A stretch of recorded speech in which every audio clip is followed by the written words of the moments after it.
Evolution is a term to define only one organism, and that's the self. The self is the universe, the self is the alpha and omega, God and infinity. And that's the only thing that evolves, because we are all part of the self. Nothing goes through an evolutionary process alone, or without direct benefit to the whole. So when you begin to think that there's this controlling elite, this controlling hand behind the curtains leading the planet to destruction, when you think the end is near, the apocalypse, Armageddon, and when you think we as a species are doomed, it is not they, it is you that brought this about. And for a very good reason. You are evolving. Stop blaming everybody and everything else. Quit panicking about global tyranny and natural disaster and pay attention. Because the world is telling you something, is telling you exactly what is wrong with you and how to fix it.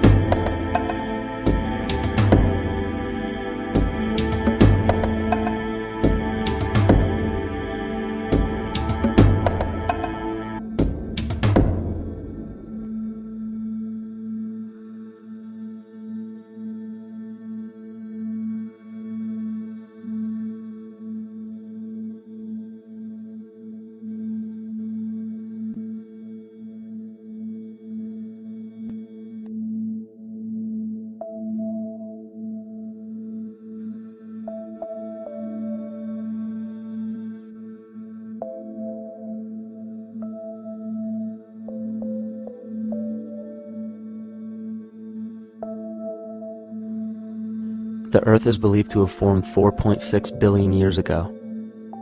Within the first 150 million years, it began cooling and releasing gases from the lithosphere, which created the earliest forms of the Earth's atmosphere. Prior to the creation of this atmosphere, the sun's ultraviolet radiation made for uninhabitable conditions. But as the Earth cooled further, water condensed in the atmosphere and oxygen accumulated, making way for organic compounds.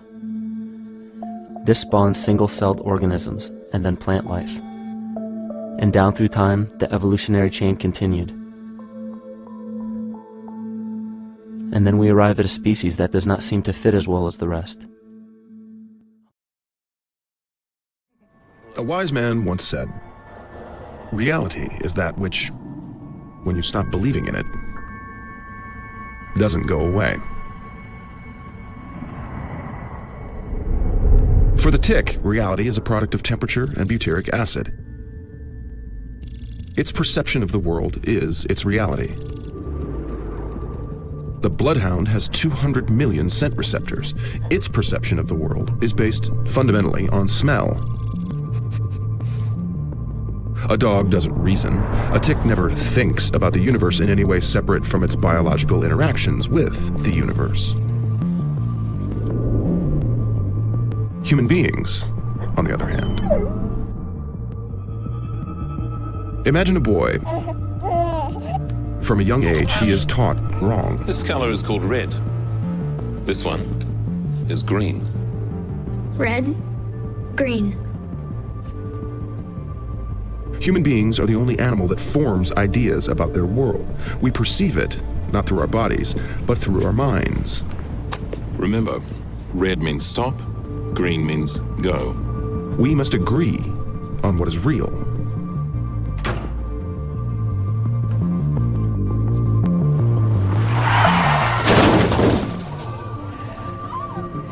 Because of this, we are the only animal on Earth that goes mad.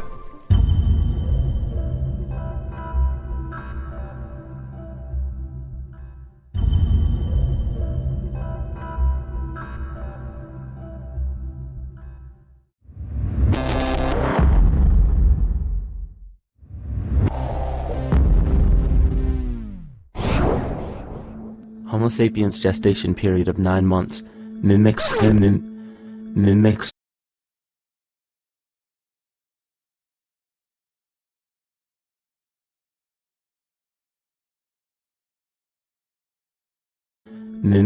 3.8 billion year evolution of all life on Earth.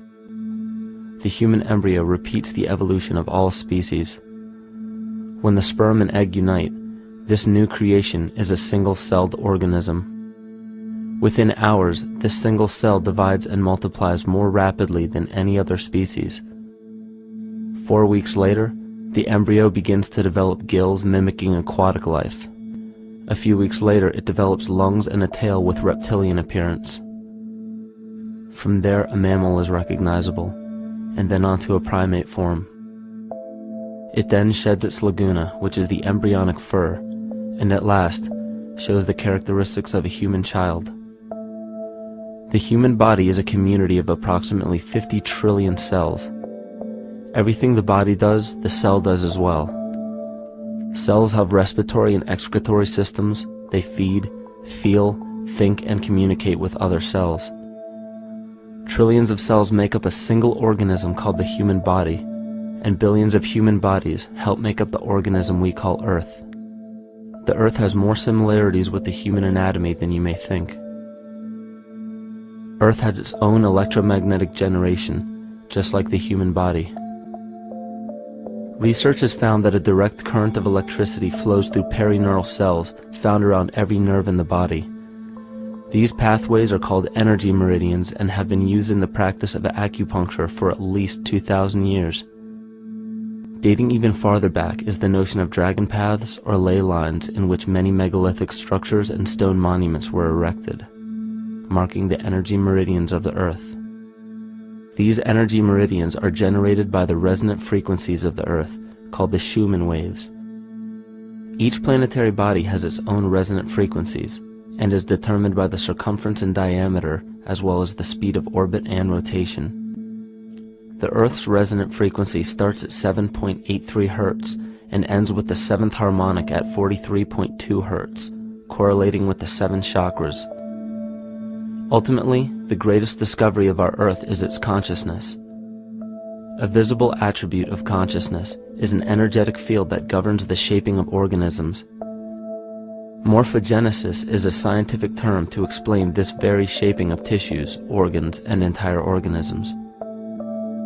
Consciousness is the creative force of the entire universe. It has been given many names such as God, Yahweh, Krishna, nature, the field, and divinity. The entire universe is in fact a single living conscious organism with complete awareness of itself. The reason why it may seem difficult to comprehend this is because our understanding is typically limited by our language. The word God is used as what we call a German word. It actually comes from an ancient Kemetic word from the Saracens, who were black people, who populated Europe during what we call the 400s or the Middle Ages. The G sound, when you bring it back into its Aboriginal language, it's a K or a KH. And the D sound, the cognitive that they write, is a T, kut. Kut, like aku, which is the word for the pyramid, or kut. Kut was the word that meant spirit, okay? And this is a Kemetic word. Kut, God. The words that became handed down to the Europeans had an Aboriginal and an indigenous meaning. So when we say kut, we meant spiritual essence, okay? But you cannot detract yourself from the equation. You are a collective consciousness and an individual consciousness. When we live by the paradigm of the Europeans, we separate ourselves and we don't understand that we're God. I teach the ASCAP, that's the Classical Association for African People. I sit on the Council of CB, that's the Council of Independent Black Institute. I'm a professor at a couple of universities. One of the things that we've done is instituted ancient Kemetic studies on Madu Necha. Every African studies program now should have a Madu Necha program in language so that we can change our paradigm. If you notice, he went straight to the etymology, but he went not to the Latin, he went straight to ancient Kemet. In ancient Kemet, Central Africa was called Ta-Kui, the land of the spirit. The Great Lake regions was called Ta-Necha, the land of the gods, the land of the creators, who are where the original people comes from. So it goes back. Once you understand your original language, it's telling you. And let me just make this statement. When you're writing in Madu Necha, they use, for example, the adjective that they use to describe divinity, they use the same one to define themselves. And so just like they talk about Amun, the unseen creative force of the universe, they use the same adjective when they talk about their mother.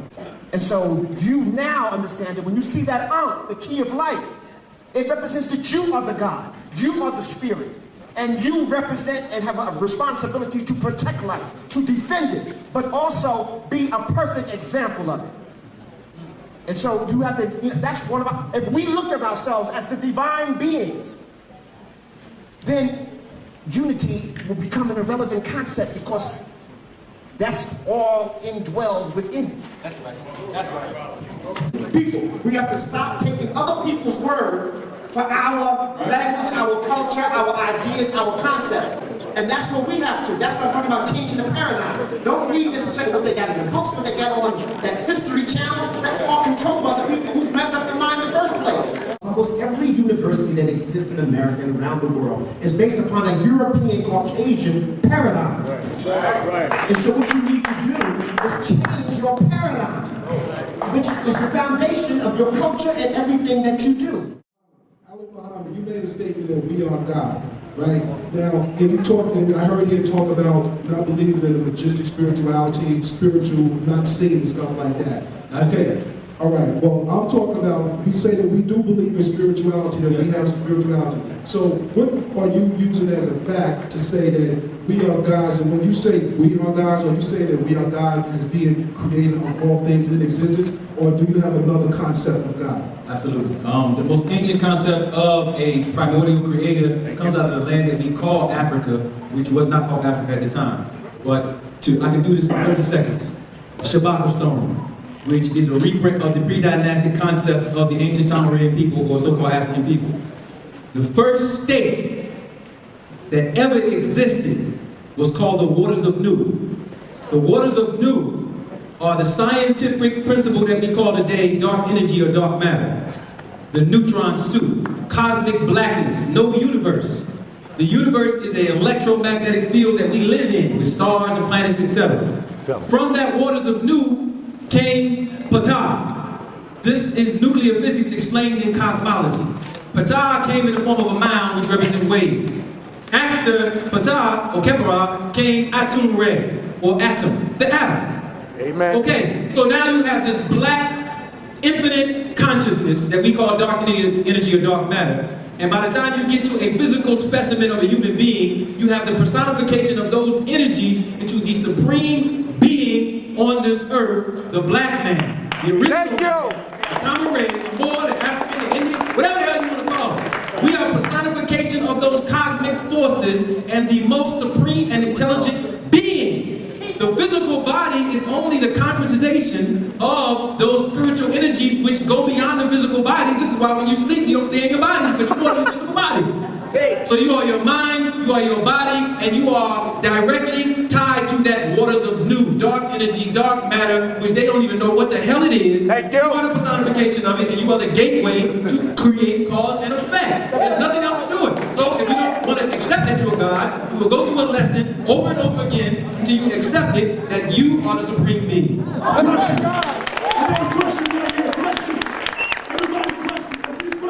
You can have a lot of metaphysical explanations about our nature, about our buildup. Great. What can you apply now? This is the major thing. How can we apply all this God stuff that we're talking about right now? What can you apply today that's effective? As you can see, every time you get into this God thing, it gets into a whole bunch of generalities and what your idea of it is, and there's a whole bunch of vagaries. Why? Because it is vague. Because the concept is a fraud, and you won't admit the hypocrites that you've been, because you don't know what the hell God is. Now let's stop that. Like Dr. Muhammad said, you need to understand etymology. Is because our understanding is typically limited by our language. When we hear the term conscious organism, we tend to anthropomorphize its definition. By giving it human qualities, we mistakenly look past what an organism truly is in the first place. The definition of an organism is any living thing capable of response to stimuli, reproduction, growth and development, and maintenance of homeostasis as a stable whole. Our universe does all of these things. The consciousness of our universe is responsible for the form and purpose that all matter assumes.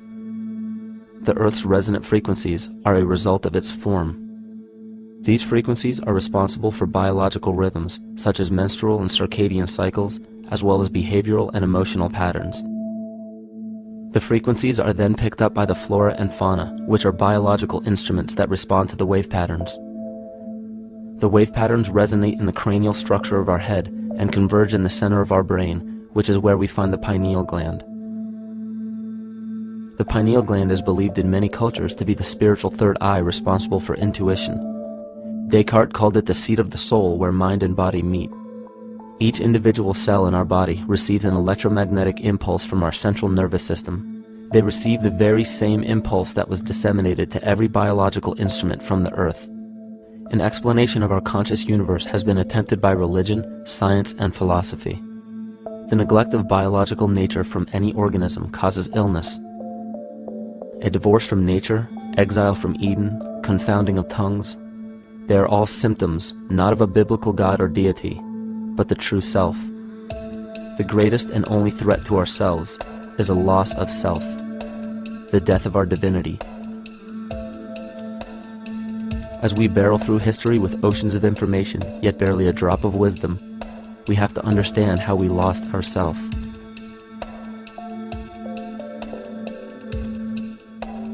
In sacred texts and ancient scriptures left by our ancestors, we find an incredible link between stories of creation, a great flood, the war of the gods, the Messiah dying for the sins of man, end-time prophecies, and similar characters. These correlations show up in myths from cultures that supposedly had no contact with one another due to distance in geography and time. The common thread we find that connects all of mythology has its roots in the stars. In the Bible, Lucifer rivaled the Lord and was defeated and cast down to earth. In the creation myth of the Enuma Elish, we find a similar story of Tiamat being defeated by Marduk and cast down to the abyss of Apsu. In Chaos, Tiamat, the mother of them both, Apsu and Tiamat's waters were mingled together, meaning that the chaotic waters of Tiamat were somehow mixed with the sweet waters of Apsu. Apsu was the Sumero-Akkadian god of the abyss beneath the earth. Tiamat, also known as Lucifer, was known as a serpent or dragon and was defeated by Marduk. Marduk was the father of Nebo, or Mercury, and Mercury is the same mythological character as the Zoroastrian Mithra, the Egyptian Hermes Anubis, and the Gnostic Hermes Christos. The most recent version of Mercury, however, is the archangel Michael in the Bible, who defeated Lucifer and sent him to the abyss of the earth, or hell. This story is steeped in astrological significance in the Bible and in many other ancient scriptures. This leads to an event in history that is recorded by many researchers regarding the cosmic upheaval and historic deluge. The Lord in this case being the sun, which sustains and gives warmth to the earth. The myth of the Ute Indians states, the sun was shivered into 1,000 fragments, which fell to earth causing a general conflagration. Then, Tawats fled before the destruction he had wrought. And as he fled, the burning earth consumed his feet, legs, body, hands, and arms, until at last, swollen with heat, the eyes of the god burst and tears gushed forth in a flood which spread over the earth, extinguishing the fire. This myth resembles the translation of the Enuma Elish by Stephanie Daly in her book Myth from Mesopotamia, which explains that Tiamat's eyes became the source of the Tigris and Euphrates rivers. As written in the book of Revelations, and there was a war in heaven. Michael and his angels fought against the dragon, and the dragon and his angels fought back. The great dragon was hurled down, that ancient serpent called the devil, or Satan, who leads the whole world astray. He was hurled to the earth. The Roman mythology of Ovid gives the story of Phaeton, which happens to be another name given to the watery planet Lucifer, or Tiamat. This story reveals that Phaeton was a child of the sun and wished to become the sun for a day. Phaeton attempted this feat, and eventually, Jove, who is also known as Marduk, destroyed Phaeton, sending him crashing to the earth in flames and put out by a tremendous flood of water from a river unseen before. The common theme we notice here is that of a saltwater planet, the great dragon, Lucifer, Tiamat, or Phaeton, was defeated and fell to the earth, and now dwells in the abyss known as hell, giving us the outline of the story of Lucifer rising up against the Lord, and being defeated and banished to rule the underworld. As we know, however, an outline is but a shell of a story. The inner meaning, the spirit of the myth, comes with a deeper understanding of the essence of each planet, not just the physical planet, but the conscious core, because we know now that the proportions and velocity of a planet gives them their own characteristic frequencies, which govern biological and behavioral patterns. These planets reflect the archetypal psychology of man. In ancient times, probably the most important field of research was the study of the heavens. Galactic bodies and their movement through the sky were known to be symbolic of the inner faculties within human consciousness. Within all organisms, outdated science has only explained the physical world measured by our five senses. Only in esoteric religions, mysticism, and quantum fields of science are we to find any attempt at explaining where thoughts and emotions fit into the sense-perceptible world. We also understand now that humanity is a community of cells within the organism of the Earth. The Earth, therefore, is a higher organism that shapes our form and function. This higher organism and all other planetary bodies are governed by consciousness, just as we individual humans are. Therefore, the Newtonian belief that galactic bodies are nothing more than lifeless forms floating in space is tantamount to claiming that we humans are nothing more than a composite of elements in motion. We know that this is untrue because we feel, we think, and furthermore we see the result of our consciousness creating what we call life. Plato wrote, "This world is indeed a living being, endowed with a soul and intelligence, a single visible living entity containing all other living entities, which by their nature are all related." Furthermore, the cosmos is a single living creature which contains all living creatures within it. And in an article out of the Sufi journal, the author writes, "The world is a living spiritual being." This was understood by the ancient philosophers and the alchemists, who referred to the spiritual essence of the world as the anima mundi, the soul of the world. In scriptures, we hear of the claim that angels guide the inner soulful actions of people, or that the gods wield influence over man. Most ancient spiritual and scientific teachings held the belief that the hierarchies of the gods, angels, archangels, archai, all the way down to the cherubim and the seraphim, are the hierarchies within the human psyche. In this way, we must understand that when the whole of ancient myths and sacred scriptures speak of spiritual influence from a higher being, they were speaking of archetypal forces that are inherent within us, not an influence from an external source. This is where we begin to see the relevance of astrology as an ancient form of science that resurfaced in the 19th and 20th centuries under the name of psychology. Friedrich Nietzsche even stated, "As long as you still experience the stars as something above you, you still lack a viewpoint of knowledge." This is astropsychology, and maps the inner faculties of the psyche. In pre-Christian times, there were schools known today as the mystery schools or the mystery religions. The messages encoded in the scriptures and ancient archaeology came from adepts of spiritual science. The intent was to teach the initiates the deeper meaning of these myths. What became later termed as Lucifer, Satan, or the devil was representative of the ego, which rivals the Lord, the representative of the self. The true self is the epicenter of a person's entire being. It is the total sum of everything that we are. The false ego, on the other hand, is the idea and concept we create about ourselves in the course of our lives, which typically excludes any qualities we don't wish to accept about ourselves. However, humanity has been endowed with the freedom to choose either to obey the true self or to give in to the temptation of the vanity and materialism of the false ego. This is the most notable trait that separates man from animal: our freedom of choice, the choice to follow our concepts and ideals or our natural impulses, the choice to sustain nature or to destroy it. This freedom of choice weighs on the fate of the entire organism that we call humanity. Cancer begins with a group of cells within a community that fail to communicate with the conscious signal of the organism. Those cells begin to grow out of control and spread to other areas of the organism.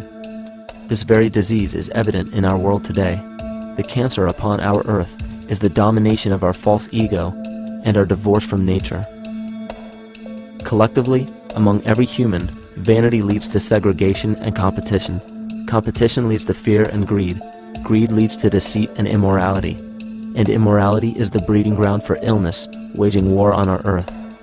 Every act of hatred and destructiveness in our world begins with self-hate and self-destructiveness, and that all begins with a breakdown in communication.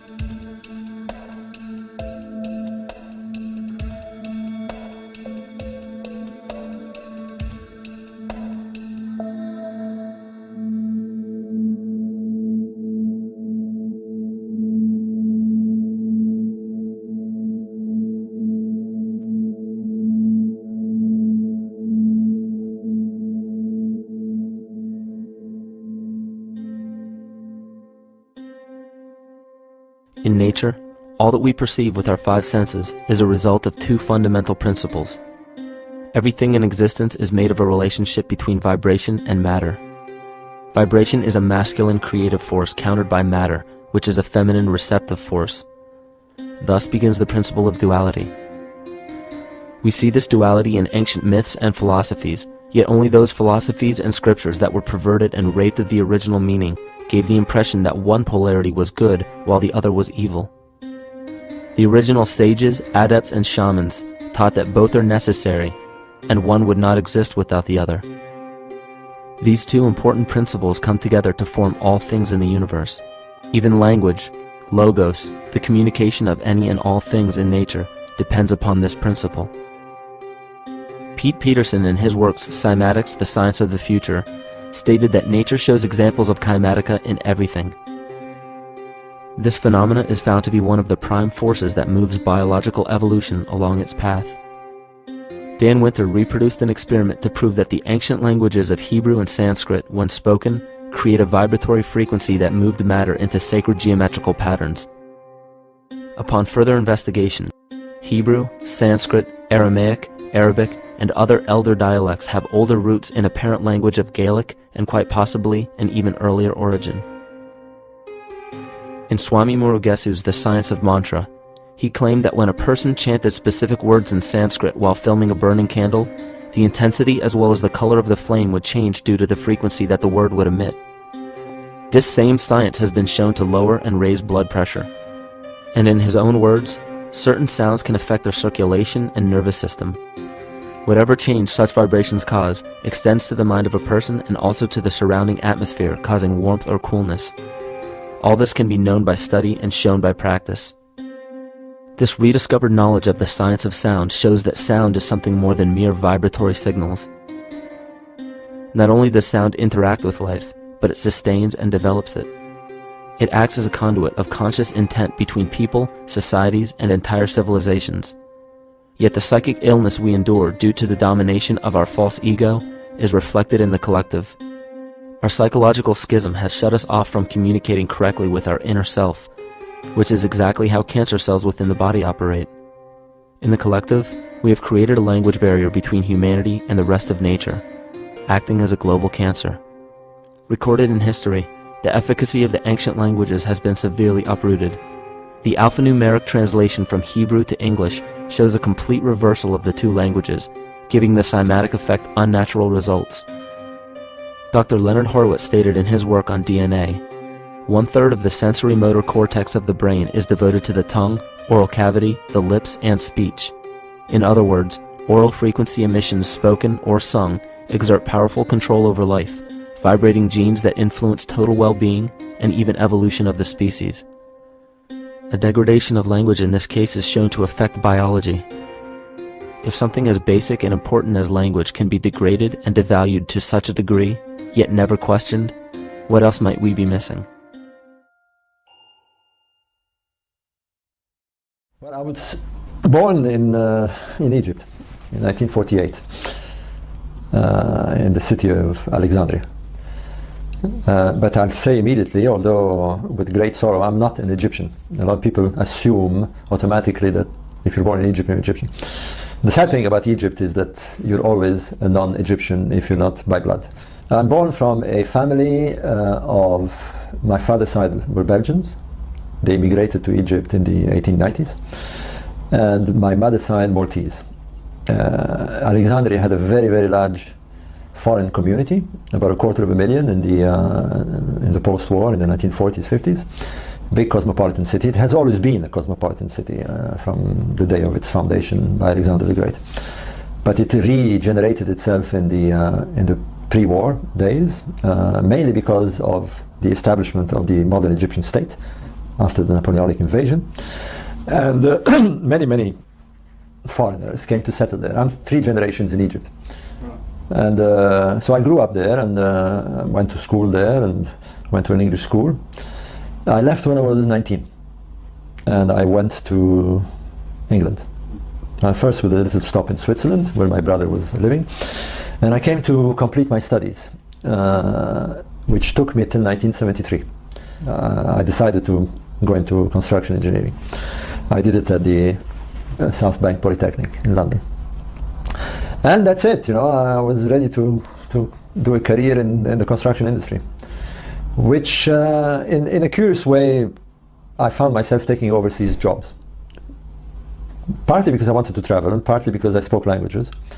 I spoke Arabic fluently, so it was easy for me. In those days, there was a big boom in the building industry in the Middle East, the oil boom, and so it was easy to get good jobs. And I started off with going to Oman. I was there for 5 years. Eventually, I found myself in Saudi Arabia on a very senior posting. I was 33 at the time.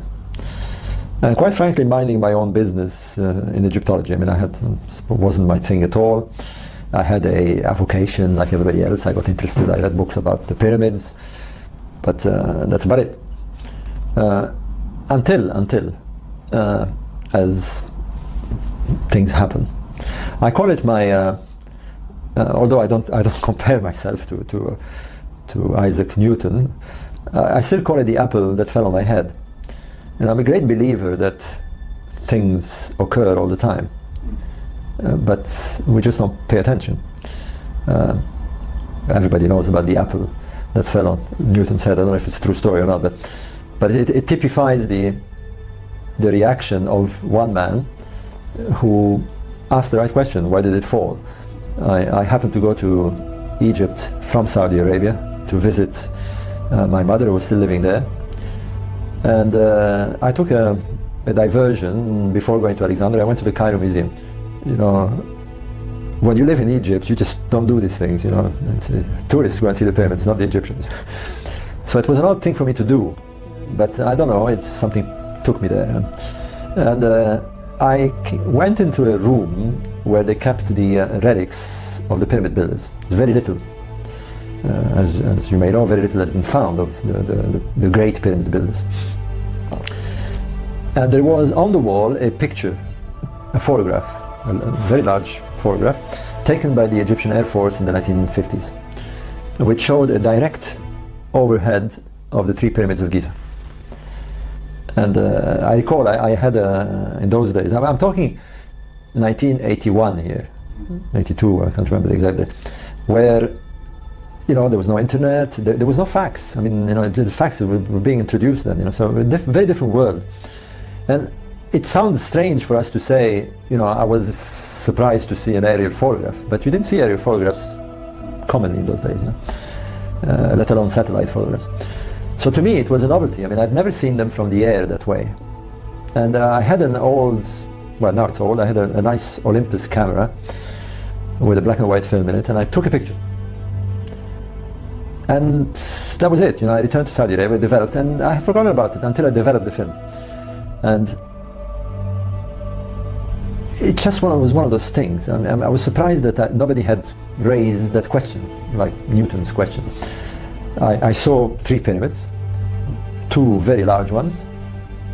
They were clearly on a diagonal line. The base of the pyramid is a square, so you had 2 squares running along a diagonal. The 3rd pyramid was much smaller, which in itself was intriguing, and offset to that line, to the east or left side. And that was it. You know, I asked the question, why did they do that? The question that first nagged me was why the 3rd pyramid was smaller.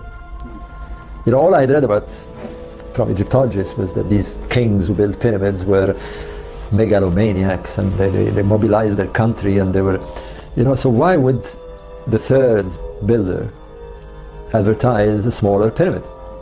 Because it's called a small pyramid. I mean, you know, it's diminutive. People go and see the Pyramid of Giza, they say, oh, two big ones, one small. It's not small, it's 65 meters high. But if you put it next to these giants that are 140 meters plus, then it does look small. I'm thinking of an analogy. I mean, I'm a rather tall guy. I'm slightly over 6 feet. But I have my nephew, who, believe it or not, is 7'4". He's a basketball player. And when I go next to him, I look small. I really look small. It's embarrassing. I have pictures with him where he actually lifts me. So why would a pharaoh want to advertise that he was smaller? So the explanation for the Egyptologists, they didn't have the resources. How did they know they didn't have the resources? He died early. That makes sense. How did he know he was going to die early when he started building his pyramid? And that kind of strange, it didn't make sense. And then I thought, how do you make it fit? I mean, how do you explain that there's a smaller pyramid there next to two big ones? And the only explanation that came to mind was that it wasn't an ego problem. It wasn't built by a pharaoh who had resources problems, or he was going to die early or whatever. It was a plan. It didn't belong to an individual pharaoh. It was an overall plan, which seemed to be the case. You had a site with 3 monuments of the same design, 2 almost of equal size and a smaller one. It reeks of a plan, so I thought, okay, that can explain it. It's not a smaller pharaoh or a weaker pharaoh. It's part of a plan, and it had to be small. The question is, why did it have to be small? The answer was obviously in what is the significance of this monument, and that I agree. I agree with the Egyptologists. There's no doubt at all that they are religious monuments. But religious in the context of the builders. And you have to get into the context of the builders. Now, one of the strange things about the Giza pyramids is that they're there, they've been there for thousands of years, but they're silent. There's no inscriptions on them, nor inside nor outside. Which in itself is another mystery. The egomaniac pharaohs who built those pyramids didn't bother to tell us that they built them. It's like, I always say, it's like me being a writer. I mean, I'm not an egomaniac, but I'll get pretty upset if my publisher doesn't put my name on the cover. It would upset me. So why would they build the pyramid and the pharaoh would say, well, where is my name? I mean, for posterity, you build this giant monument and nobody knows it's me. So again, this story that I was hearing from the Egyptologists did not fit. Although it's true that the pyramids of Giza, now, to put them in a context, they're from the 4th dynasty, which is dated roughly to about 2500 BC. The dynasty the dynasty immediately to them, after them, the 5th dynasty, have built pyramids further south, a few kilometers further south. You can actually see them from Giza. But there's no question that when you see those 5th dynasty pyramids, it comes as a shock, because you compared to the massive and perfect 4th dynasty pyramids, these things are shoddy. They're jerry building. I mean, they're really crumbling. I mean, some of them don't even look like pyramids. They're smaller. They're built with look like in haste. But they contain texts. In contrast to the 4th dynasty pyramids, these things are full of text. I mean, they filled every inch of the inner chambers with texts. Great. Let's see what they say. And these are known as the pyramid texts. Now, I should say this about the pyramid texts: they're authentic. They're actually carved on their original monuments. They're not translations or interpretations. They are the real thing. They're the oldest religious texts in the world, older than the Bible. Strangely, they were greatly ignored. Egyptologists found them boring. They found them too complex and superstitious, and they just didn't bother with them. To me, immediately, I had to get a copy of them. It was not an easy thing in those days. I was still living in Saudi Arabia. And to me, the minute you read those texts, the minute you look into those texts, it's very obvious. They're entirely to do with the desire of the king to go to the sky, to ascend to the sky after he dies. It's full of statements. Now, of course, they're 5,000 years old. They were not meant for you and me to read. They were very occult. They were very private. They probably were not to be seen by other than the king himself and the high priests. And they were sealed inside the pyramid. So no wonder they're complicated. But there is a logical way to approach them. Now, there's been very good translations of them. Today we have some excellent translations since the 60s. They were discovered, by the way, in the 1880s. So prior to that, Egyptologists would say the pyramids are mute, they don't speak, Well, here they were eloquently filled with texts. And you can categorize them I've done this. I mean, what I did was take what I call direct statements. I mean, the king goes to the sky, that's no ambiguity, The king wants to become a star, and so I put what was direct statements, then what I call second level, third level, where it finally gets very obscure, because they use metaphors that we don't know what they mean.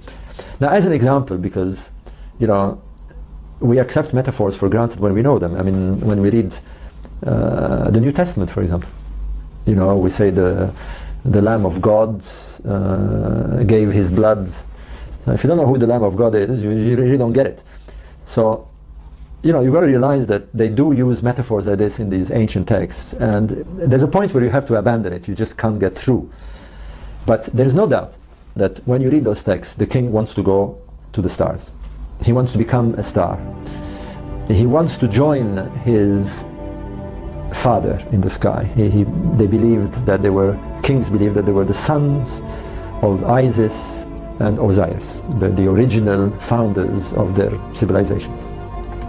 And that Osiris, after his death, became a constellation, the constellation that we call today Orion.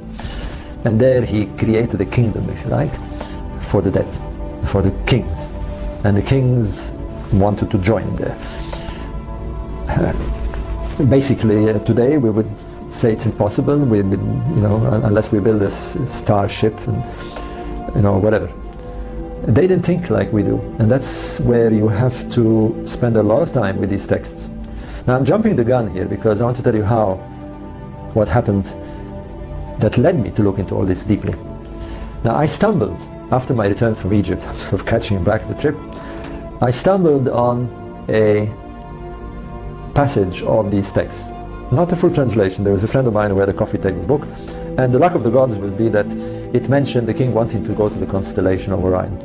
And it kind of stayed in my head. So I had this picture that I saw, the pyramid, the little one offset, and then this statement. And on one occasion I was in the desert camping with a group of friends, and one of them, a French friend of mine, was a navigator. And that's again before the days of GPS and all this stuff. And he would use the stars. And he explained to me, very bright sky on that particular night. And he said, if you look at Orion, you see the central stars. Orion is like a rectangle, it's 4 bright stars. And in the middle is the famous belt, 3 stars. And he said, if you draw a line backwards, you will pick the position of the rising of Sirius. Sirius is the brightest star in the northern hemisphere.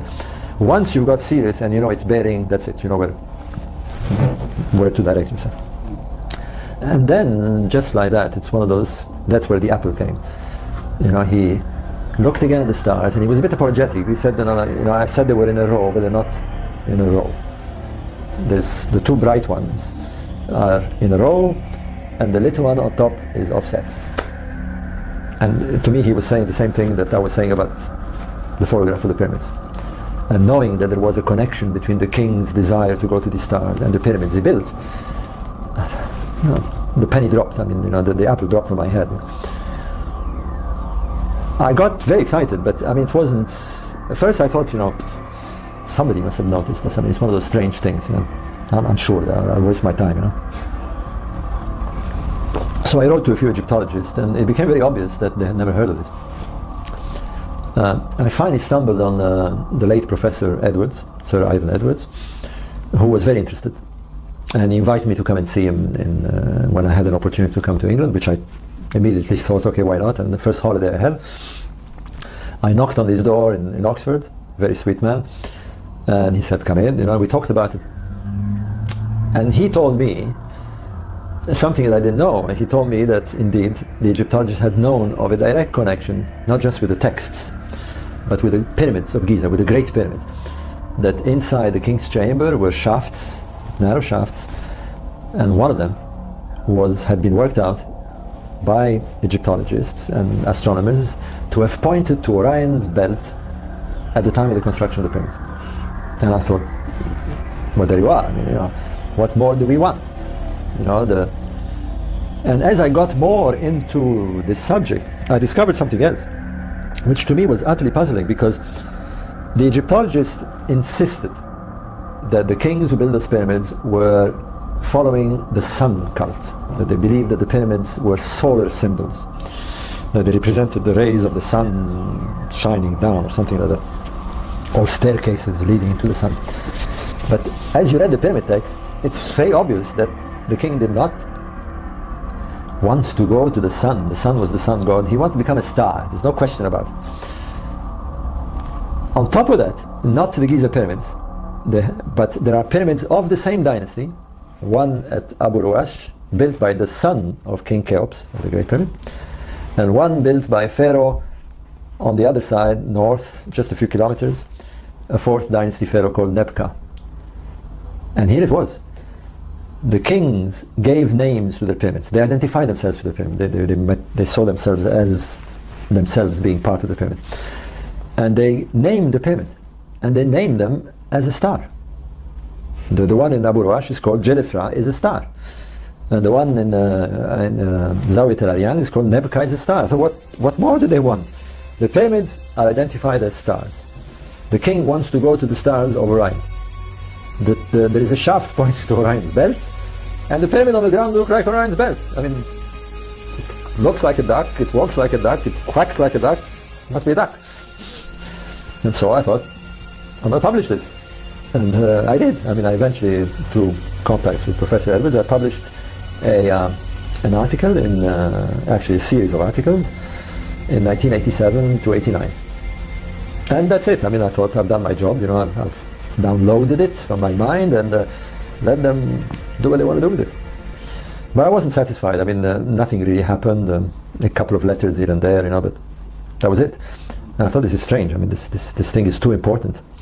And it sounds strange for me to say this now, but I'm much older and I'm much more calmer about these things. But at the time, it's hard to explain, but I felt it was a kind of responsibility. I just could not accept that I'd die and I wouldn't have brought this thing out. It just bothered me. And I had to do it. I had to really push it. And so, well, long story, one thing led to another, and eventually I found myself a publisher. And by the luck of things, at the time when I was about to get started with writing this book for a publisher, a German engineer, Rudolf Ganterbrake, explored the shafts of the Great Pyramid. And he found a little door, it's a famous little door at the end of one of these shafts. So there was big news about this, and the whole thing took fire. To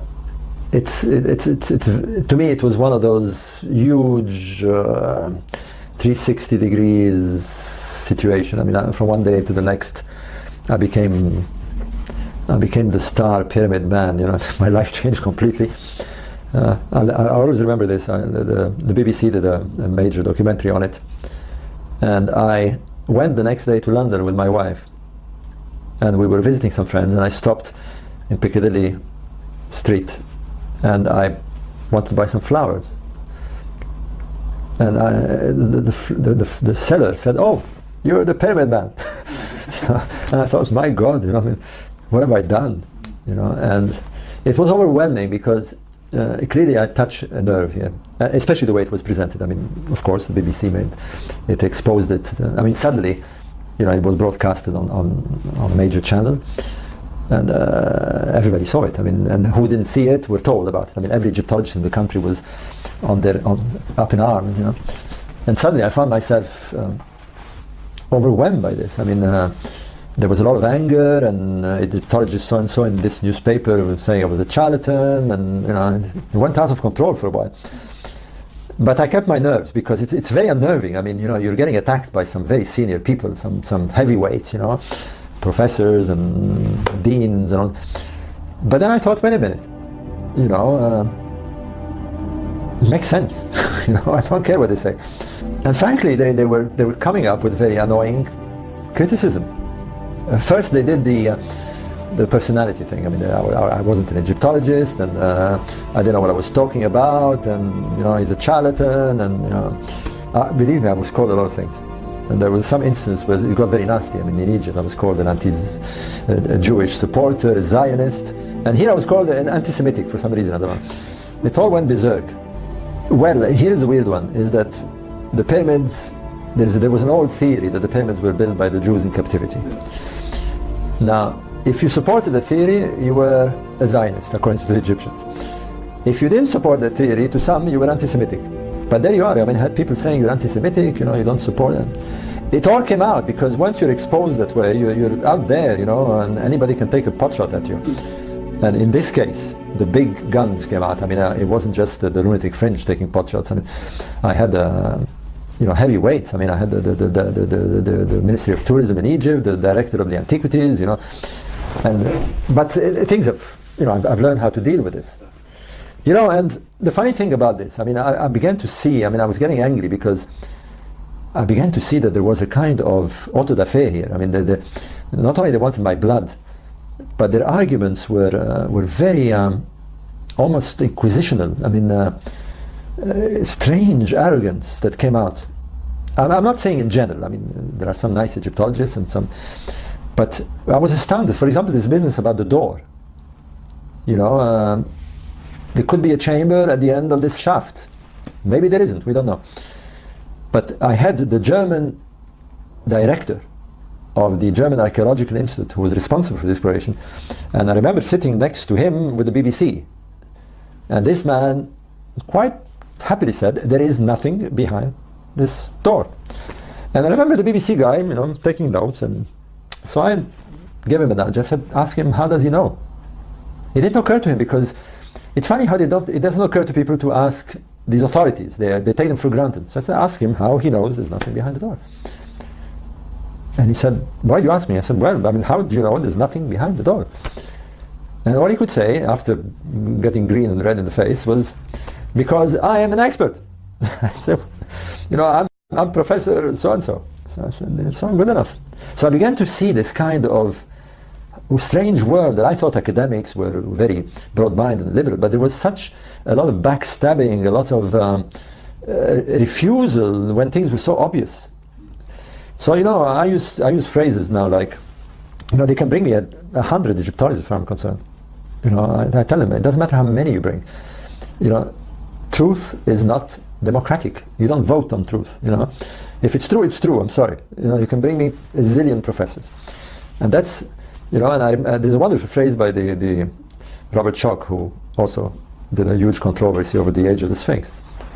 And he has a lovely one. I mean, he was once shouted during a geological conference. He was shouted down. And one geologist was very angry, and he stood up and he said, there is not a single Egyptologist who agrees with you. You are not following the professionals. And you know what he said? He had a lovely reply. He said, I do not follow the Egyptologists. I follow the science. That's what I follow. And the science tells me that the Sphinx is older. I'm not going to follow the Egyptologists. And he's right. And there's a kind of arrogance that you find at this high level. It's very disconcerting, but you must hold your ground, and it's the way it goes. We know history. Galileo and all the Darwin. They got their fair share of this. See, I think they really truly begin to believe in their authority, and that's the danger. I mean, it's very simple. Forget about the Egyptologists, forget about me. Let's look at the facts. And if you look at the facts, you will know that the pyramids, especially the Giza pyramids, are astronomically aligned with high precision. They face the cardinal direction. So that alone should tell you that there is something to do with astronomy. The precision of the alignment is such that even the Egyptologists agree you have to use stars. Can't do it with anything else. It has to be a pinpoint of light. Therefore, stars are related to the setting out of these monuments. And then you read that the king wants to go to the stars. And then you find that there is a shaft that pointed to the stars of Orion's belt.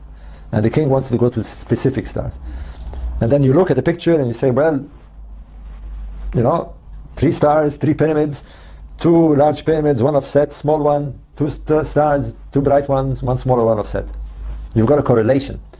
And then you say, wait a minute, also the way the pyramids are in connection with the Nile, in relation to the Nile, these are the same. They're inclined the same way, they're proportionally the same distance. We've got a correlation here. The question is not whether we got a correlation. The question is whether it is a coincidence. And the evidence that is backed this.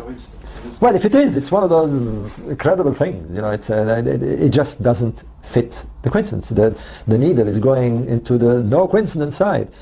It's just one of those. And let me tell you, I mean, I've been with this thing for 25 years.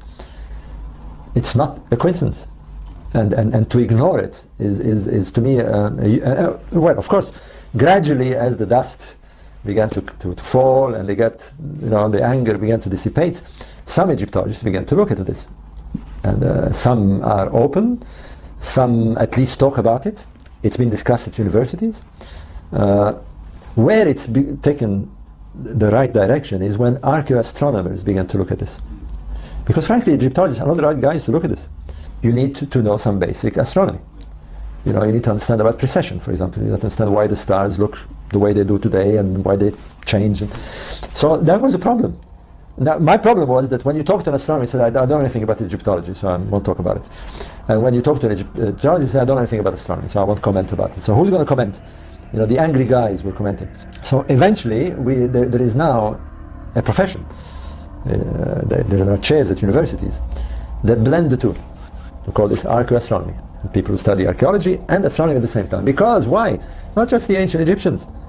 All the ancient cultures looked at the sky, and they have religions related to the sky, their monuments are aligned to the sky. So you definitely need the input of astronomy. To me, it was very obvious that the minute you brought in the missing key, if you like, the minute you brought astronomy into the equation, it worked.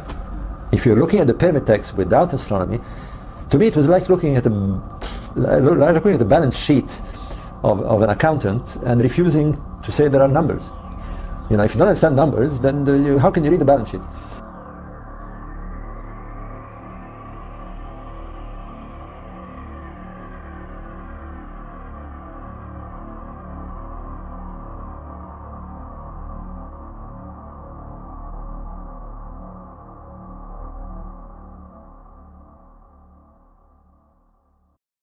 There is a kind of problem in our culture.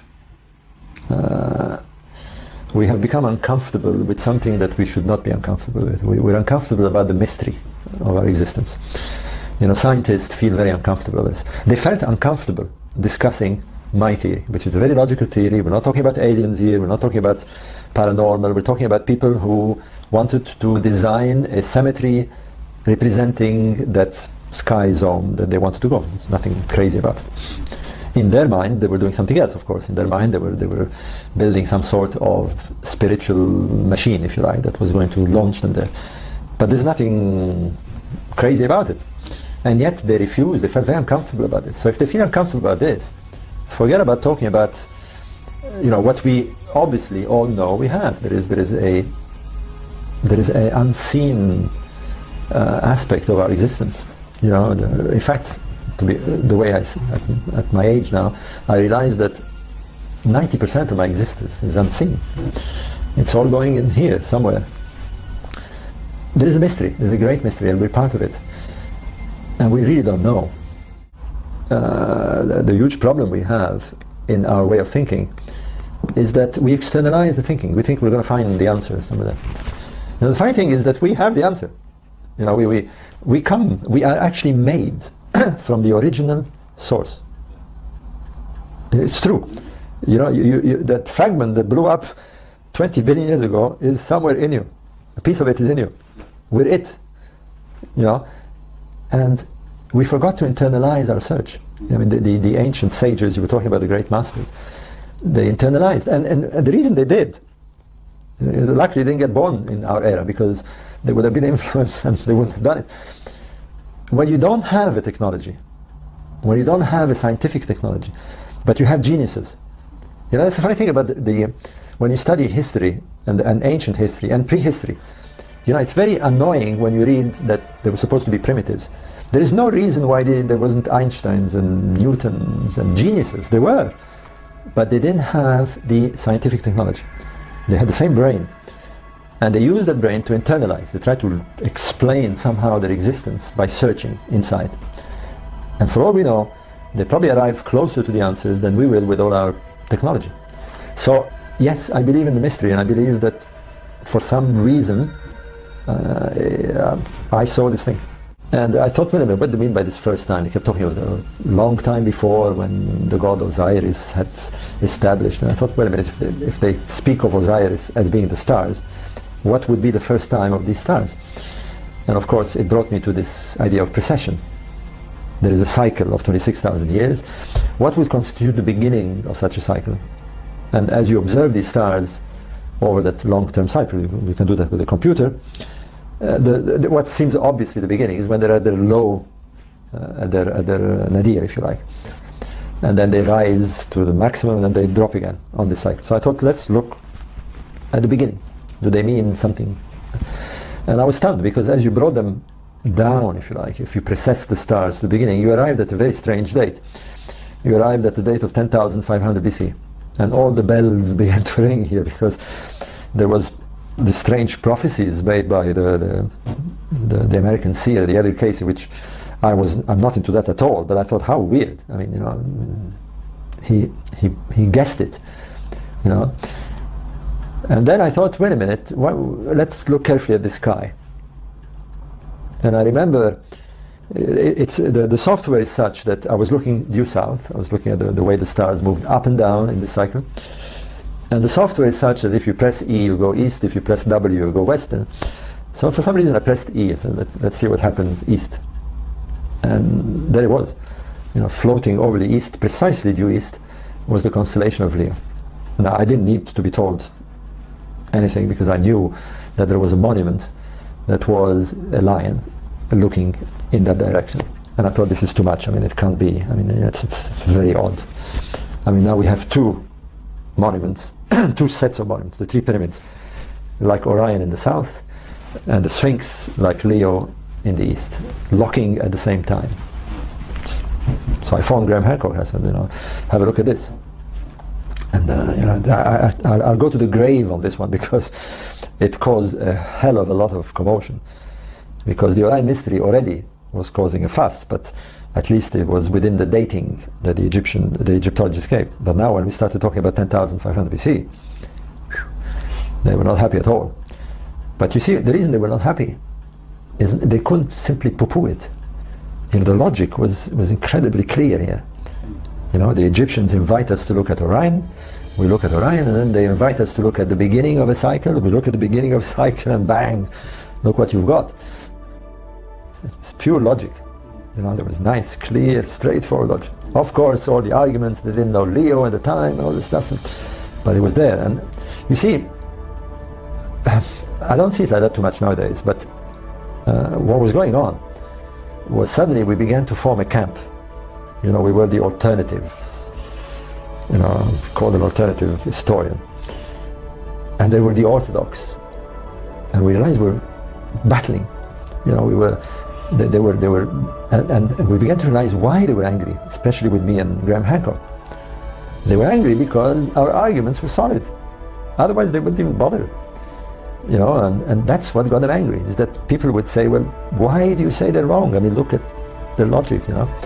So they got very, very angry, and they just could not knock it. So they at one stage we had them on the run, I can tell you. They were, until they sort of regrouped again, and then they became nasty.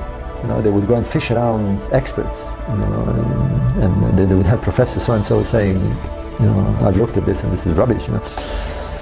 But it was a strange situation. So we wrote another book. We wrote a book called Keeper of Genesis, which was all about this idea that there was a correlation. If you reconstructed the sky at what you could interpret as the first time that the Egyptians spoke of in the text, this first time of Orion or Osiris, then you had a Cinderella fit. You know, the slipper fitted, this pyramid slipper fitted perfectly. And to me, it's just one of those. I mean, that's it. I mean, so they said, well, how do you explain this? I mean, you know, okay, we see it, but there was no Egyptians 10,500 years ago. There was, there's no evidence of a culture. There's no evidence. Where are the pot shards? I remember we did a program for Discovery Channel. Not only they started going down, but they started adjusting themselves. And when we reach the bottom line, the nadir, 10,500 BC, blong, you get a correlation. Now, before we publish anything like this, let's make damn sure. We got several programs and we tried all this. But there was something very, very, very, very inviting about this, is that not only the stars are locked with the pyramids, but the Milky Way redressed itself and seemed like to be a projection of the Nile. I'll show you in a minute. And even more interestingly, they locked at a very specific time of the year, which was the spring equinox. And immediately we thought, spring equinox, that means the sun is rising due east at that time. Precisely when the stars are on the meridian. Perfect lock. And of course, immediately we said, due east, boy, there is another monument that is looking due east on that site. And that is the Great Sphinx.